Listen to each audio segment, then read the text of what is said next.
ရာသည်တဲ့ဘဝတစ်ခုတွေ့လှုပ်ရှားရင်လေအခြေရဲ့ရင်နှီးများနဲ့လုံးမပါနေခဲ့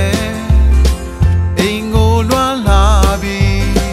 ကိုနေတဲ့မွေးရမြေပြန်ခြင်းပြီးတကယ်ပြန်ခြင်းပြီးဘယ်လိုရှေ့ဆက်ရက်တည်မလဲပြန်တွေ့မိရင်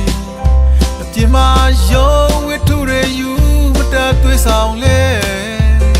အမြင်တွေပြောင်းလဲပြီးအိမ်ငယ်လေးလွမ်းလာပြီး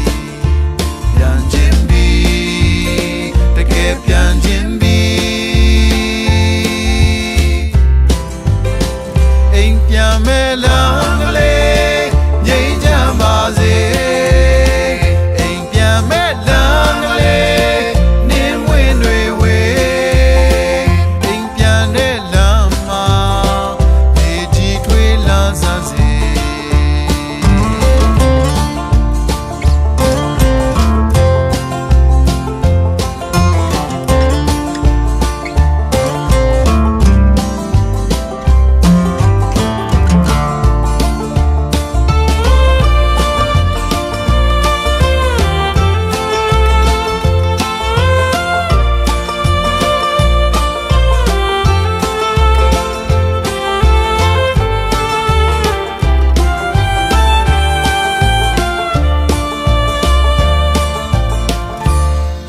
ဝင်စမ်းကြောင်းလေးရနဘေးထိုင်ရင်မို့ဖြစ်